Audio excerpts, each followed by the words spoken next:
amantoonni lafa adda addaa kan jirtanii nagaa Waaqayyoo isiniif haa ta'u isiniin jedha. Egaa sagalee Waaqayyoo keessaa Ermiyaasii boqonnaa 29 lakkoofsa 11 irraa isa jiru nan dubbisaa akkana jedha. Yaadaan isiniif yaade ana duwwaatu beekaa, innis yaada nagaa fi yaada wanta isin gara fuula duraatti eeggattan isiniif raawwachuuti malee yaada isin balleessu miti jedha sagalee Waaqayyoo. Amantoonni biyya alaa jirtan, biyya keessa kan jirtan, iddoo adda addaa keessanii amma kan dhaggeeffataa jirtan ijoollee Waaqayyoo nagaa Waaqayyoo isiniif haa ta'u.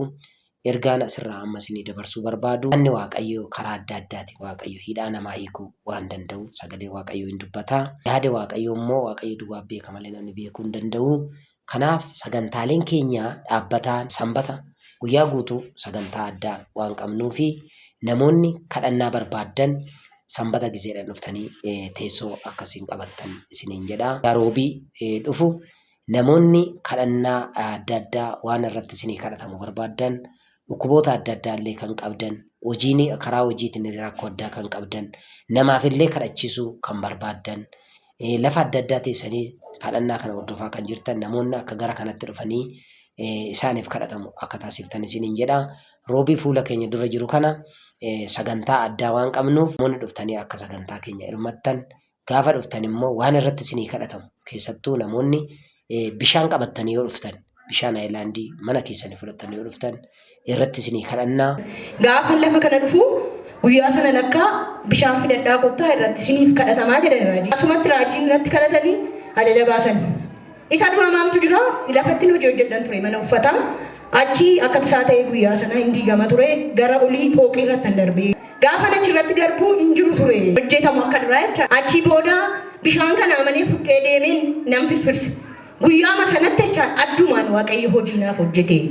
Bishaan sun lafa baay'ee irratti hojii naaf hojjete. Waa baay'ee gara manaattis geessee ijoollee koo baasee alatti illee akkasitti firfirsee warra hojii jira miti naannoo keenya irra warra hojii hin qabneef illee hojii uumame Waaqayyo akkasitti guddaa na gargaare. Kanaaf Waaqayyoon naa galateeffadhaa jechuun barbaada.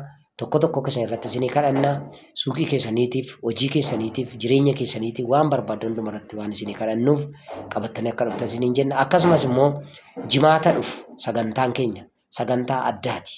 Ammas ajandaalee adda addaa waan irratti isinii kadhatamu qabattanii yoo dhuftan bishaan irrattis jimaata dhufu namoonni irratti kadhachiifachuu barbaadan qabattanii akka dhuftan. Namoota dhukkubsatan fidaa koota, miila kan dhukkubsatan, gurra kan dhukkubsatan, ija kan dhukkubsatan, akkasuma immoo dhibee keessoo kan qaban, riiverii adda addaa qabattanii kan jirtan, qabattanii akkasiin dhuftan jaalala Waaqayyoon isin gaafadha. Dhibee dugdaallee kan qaban namoonni. Beelti kana ergan dhiisee amma gara ji'a lamaa ta'ee jira. Duraan ani beelti malee sin socho'u nan fayyee Waaqayyoon naa galateeffadha. Waaqayyoon naa galateeffadha. Kan baay'ee nama ajaa'ibu mana yaalaa kenneefi kanaan malee socho'uu hin dandeessu. Ishiitti hidhatteetu saanqaa gogaarra ciiftii jechaadha. Firaashii irra ciisuu hin dandeessu. Amma akka nama rakkisu. Ji'a sadiif harka namaa sochootii kana dhabdee jiraachuu hin dandeessu. Erga gaafa asitti naa kadhatameeti garuu firaashii irra rafaa, karaa fagoon deemaa, akka barbaadan socho'uu danda'a. Waaqayyo tola na fayyisee jechaa jirti. Dhuftanii akka isiniif kadhatamu paaspoortii adda addaa irratti illee kadhachiifachuu kan barbaadan akka dhuftan hojiin kan isinitti cufame haalonni adda addaa amma keessa jirtan kun ilaa obboleessa koo obboleettii koo keessaan bahu hin jedhin Waaqayyo keessaa si baasa.